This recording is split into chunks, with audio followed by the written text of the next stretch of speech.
How's it going, everybody? I am Louis, the Average Guy 1983. Thank you very much for joining me on this video. Today I'm actually fully geared up here and I'm ready to go.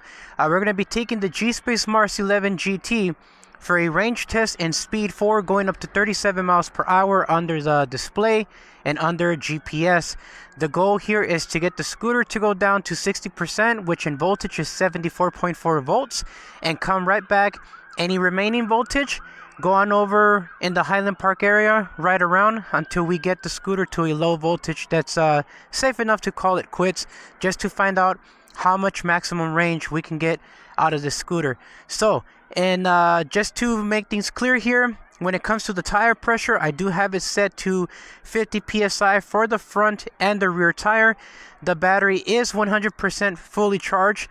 It's literally at 84.5 volts, which is slightly higher than the original 84 volt marking, so we're at a very good percentage to take off. Any little mods that I've done so far shouldn't affect it much. I do have a loose cable here, so just ignore that. That's for the horn. I don't have the horn active yet. The main reason is because I need the battery pack and the V-set bag that's going to go right here in the front, but you can see right here that I have the horn there ready. So for right now, we're going to be using the stock little buzzer horn until I get that done. And I did get the quad mount mounted, so now I do have the easier access to the voltage chart on my phone. So since 84 volts is technically a fully charged 72 volt battery, we're going to go ahead and get going. We do have 0 miles on the trip information and distance, so let's get ready to roll. Alrighty, ladies and gents, let's get going. So first thing I want to do is just be careful with the leaves. There's a lot of leaf debris. It's supposed to rain again tomorrow. When it comes to the sales of the Gspace, there's only 11 days left with the posting of this video, guys, so to take advantage of the sales. I'll put a link in the description, but the sales is providing you with really cool specs. Like when it comes to gear, you're getting free safety gear. You're getting upgraded nut brakes, the 4-piston ones that you have to basically install yourself because it comes with the 2-piston nut brakes out of the box. And you also get an accessories kit that comes with the caps for the wheel hubs and everything, so that in case you lose one, you can just replace it. So this is really cool. With that said, my friends, we are going to be riding with the flow of traffic here, and I can't wait to show you guys how this thing does. I'm thinking that I'm going to get about maybe 40 miles of range, give or take, since the last time we did a range test in speed 3 going up to 27 miles an hour, I got 51.6 miles of range. So I'm thinking that we're going to be getting about, I'm assuming, maybe 40 miles or 38 miles, which is still pretty good for a 33.8 amp hour battery. So with that said, my friends, I'm going to be cutting this video short here to try to basically get you guys to the half point and down to the point. Again, any issues come across, because it's not just about the range test, but it's also about the reliability of the scooter. Will the scooter overheat, as in the motor overheat or controllers overheat, etc., causing the scooter to stop? Will the scooter randomly power off on its own and not power back on? Little things like that to look for under the scooter when it comes to its performance during the range test videos, especially going with the flow of traffic. So I'm going to go ahead and cut the video here, get you guys to the middle ground point, and then report back. Alrighty, my friends, let's do this. Alrighty, ladies and gentlemen, and we have made it to San Gabriel Boulevard in Las Tunas Drive. This is Stranger Danger Zone, and we got what looks like 79 volts right now on the display. I can't let you guys know real quick what it is, but I'm watching out for this guy too, because I'm riding with the flow of traffic here, going up to 37 miles an hour. It says 38.4, so most likely 37. We'll see what the GPS says, but whatever the GPS says, if it's working, then that's what we're doing. But it's pretty cool. Oh, look, a fellow e-bike rider. Nice.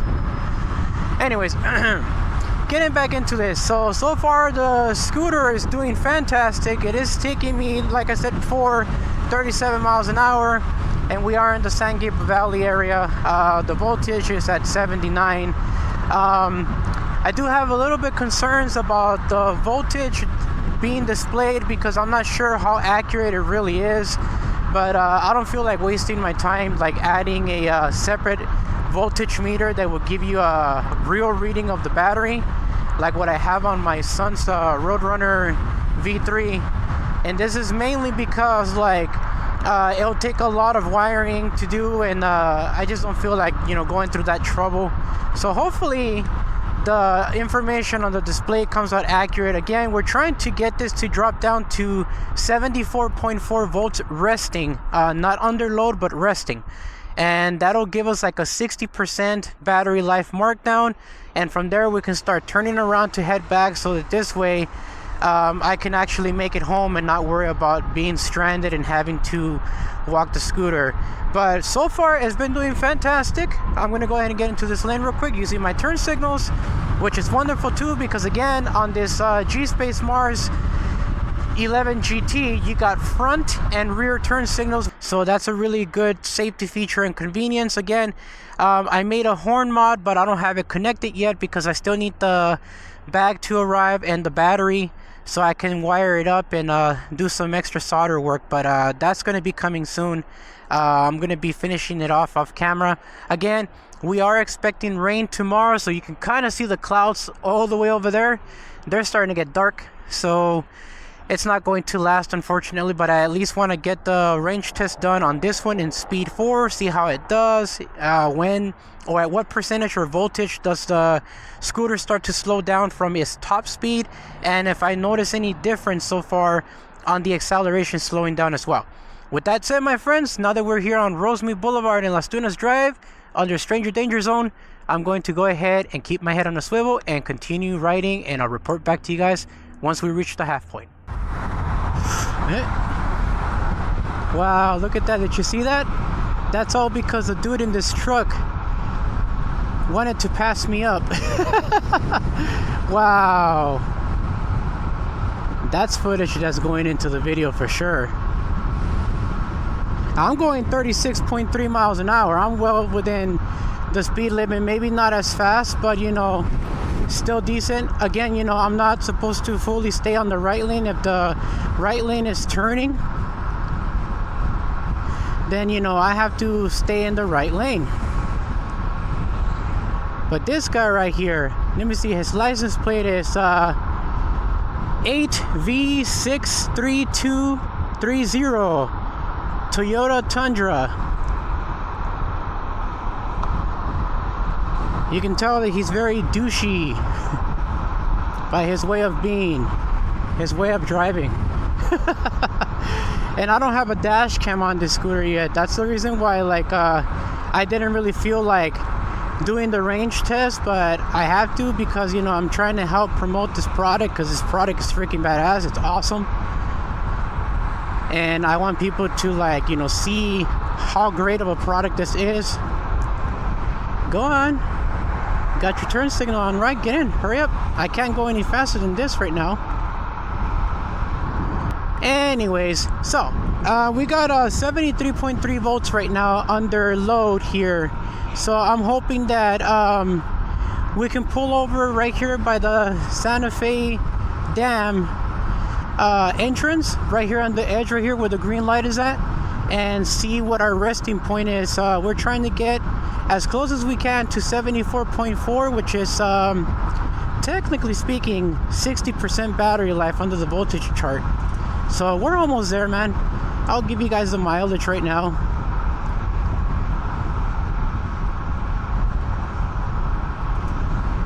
Let's see here.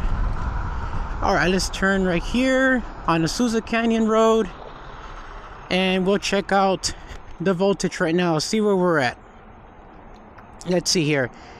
We got 74.7 from what it looks like right here on the screen. Yeah, 74.7.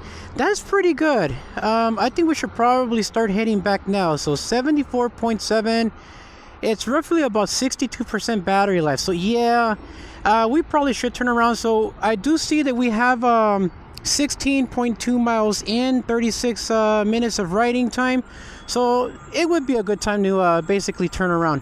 So now that we have this going, The speed limit has remained about the same, going like 36, maybe like 1 mile less per hour.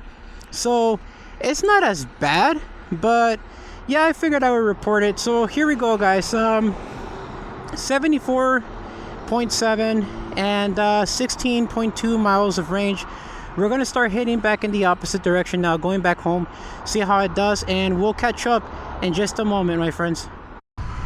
Alrighty, ladies and gentlemen, and we have officially made it to the city of Highland Park. I got a top speed of 32.6 miles per hour. We have a load voltage of 68.3 volts, and we got 31.9 miles in on this ride so far. Make that 32 now as of this point. And we got an hour and 12 minutes in on this ride with a total of 211 miles on the odometer of riding time. So we've been doing pretty good. Acceleration has been excellent on the scooter, man. I'm going to continue to ride now that I'm in the Highland Park area, but I'm still going to keep my head on a swivel because I did have, an accident here in this area, not specifically at this point, but like in the city of Highland Park. So Highland Park is not any safer than the stranger danger zones. So just gotta keep that in mind when I'm riding. I also don't have a dash cam on this scooter. That is gonna be coming soon, because I definitely need one, especially after that dude in the Toyota Tundra decided to pass me up in speed, almost hitting a car that was about to make a right turn. And the reason why I moved over to the middle lane was because the right lane where I was at was turning into a right lane turn only lane. So I had to get in the middle. Kind of like similar to here, where I'm currently at right now that you can see. This lane is supposed to be turning in the to like the right, and the middle lane right here is to go straight. Well, this right here is a dedicated bike zone just for people like me. And as you guys can see, look, they're not perfectly aligned here, but you can see that there is a turning point here, and that is where the guy almost hit the person about to turn here. So this middle lane here is to go straight, and the other lane is to make a left turn. So when you're riding around, just keep an eye on your surroundings, especially if you don't have a dash cam, because if I would have had a dash cam, I would have moved over a little bit more to the side for the guy, so that the Tundra guy could have passed me up instead of the way he did, almost causing an accident for himself and an innocent driver, and even myself in the process, because anything that would have been shattered from his accident could have fallen on me as well. So with that said, my friends, I'm going to keep my head on a swivel here, and we're going to continue to keep riding and just make sure that we make it to our destination. Alrighty, guys. Alrighty, ladies and gentlemen, and we officially have the 06 error code here. Right now we're doing about 24 miles an hour, and we got 61.1 volts. So the scooter is definitely starting to die. And we got 38.1 miles in on this ride, an hour and 27 minutes of riding. So we're doing pretty good. So I'm gonna try to make it back to my house. Thankfully I'm only about a mile away, so I'll check in with you guys on the total mileage of the scooter, man. But this has been a pretty exciting ride. Alrighty, ladies and gentlemen, we officially had to pull over because we got the 06 error code displaying on the screen, and the scooter started to slow down. We have a resting voltage of 62.7 volts, but as I was riding, going about 27 miles an hour, give or take, the scooter started to give me the error code, and I was starting to lose acceleration on the scooter. But here's what we got so far. We got an hour and 28 minutes of riding time, 38.4 miles of range total before the battery started to croak, and 218 miles of total distant riding. That was pretty damn good so far. I expected 40 and we got really close to it, so not bad, guys, not bad at all. So let me go ahead and walk the scooter home. I'm not that far, I'm like 3 blocks away from my house, so I'm good here. But I'm gonna go ahead and walk it home, charge it up, and then we'll go ahead and talk about the scooter and its performance. Alrighty, ladies and gentlemen, so we're back in the basement. So now I'd like to talk to you guys about the overall experience with the scooter, talk to you guys about my concerns regarding the scooter itself, and see if this scooter is the right choice for you. So Let's talk about the acceleration. Acceleration was excellent. The 0 to 30 takeoff time for the flow of traffic was excellent under acceleration number 3. I feel that if you're a heavy rider like me at 288 pounds, if you lower the acceleration down to 2, it's going to be a little too slow. So this is where I would like to see the next revision of Gspace scooters, like the GS model that's coming out eventually, because I have no idea when it's coming out, but it did get officially announced. I'm hoping that the new display allows you to separate the acceleration of the front and rear motor so that the battery doesn't waste too much energy because of the free spin of the front motor at takeoff. I feel that if I can lower the acceleration from 3 down to 2 for the front motor, and the rear motor, either one, keep it at 3 or raise it up to 4 to even things out like the way it was before, I would have, number 1, better control of the scooter. Number 2, no more spin out on the front wheel causing energy draw. So you're also saving a little bit of tire life versus it spinning out of control on the street. I'm hoping to see some changes on the display as well, because I also don't like that it gives you 20% increments under the battery percentage gauge, but under the voltage, it was also a little concerning for me. I noticed some delays that would last a couple of minutes before they would update and drop down. So let's say I pull over somewhere and I'm at like 76 volts, right? Just randomly, I'm just picking a random number. And I start writing again. Instead of the voltage dropping for under load, it would remain at 76 volts for a good couple miles. And then when I stop, like at a red light somewhere, then the voltage drops down and it updates. And that's a little concerning. I'm not sure if it's a system glitch or a display glitch or something, or maybe that's just normal. From my experience, I do own a total of 14 PEVs. All of them, and I mean all of them, including the RS and every other scooter that I have, Teveron, Dualtron, they all suffer from voltage sag. Some, though, provide you the information right away, and some don't. And others over-exaggerate on the voltage drop because of the type of cells they're using. So the concern for me there is just the accuracy of the voltage, because I was, at least for the most part, able to follow my battery chart and give you guys, appropriate information based on that. But that was my concern. So hopefully if Gspace is watching, they can maybe try to see if they can mimic that problem on the GT, in their warehouse or in their manufacturing facility, and maybe do some kind of update patch on the display so that it can read out for everybody else more accurately.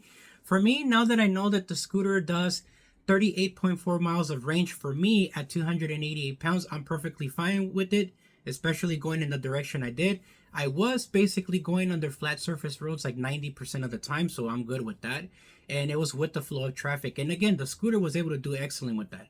Other than that small little incident where that guy in the beige or brown colored Toyota Tundra basically speeded up and passed me up and almost hit somebody that was about to make a right turn, the riding experience was excellent.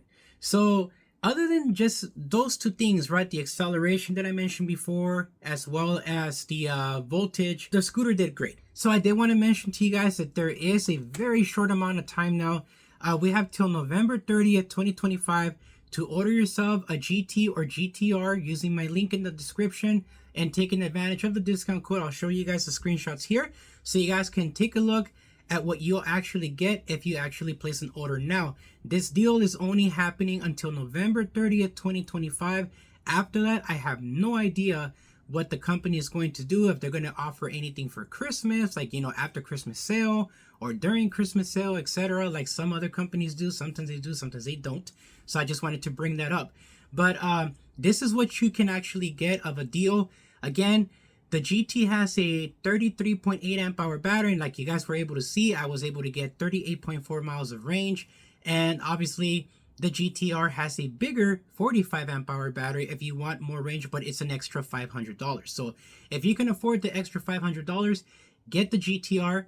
But if you can't, then go for the GT if you're satisfied with the results that you've seen here on this video today. Going with the rule of thumb, when it comes to like the typical way of people or companies doing their own range tests and what they do, they always go with the 160 pound rider method on a flat surface road with 72 degrees weather in one direction, and it's with the wind.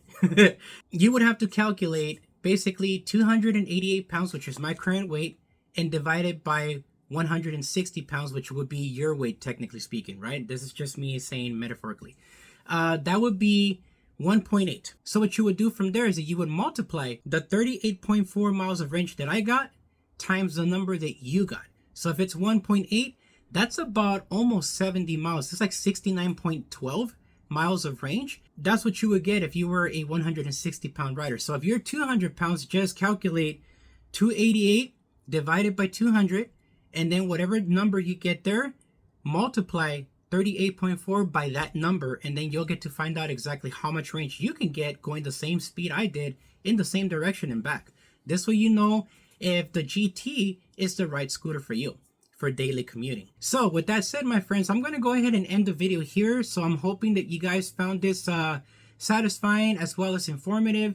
If you guys have any questions at all regarding the scooter, you guys know what to do. Comment down below. If you're interested in making a purchase, please use the link in the description, as it would help me out a lot. It's not about the money. It's about getting, more recognition by the company and maybe being trusted with a scooter, free of charge to review next time, as long as I sell a few models. So with that said, my friends, I will catch you guys on the next video. Peace for now.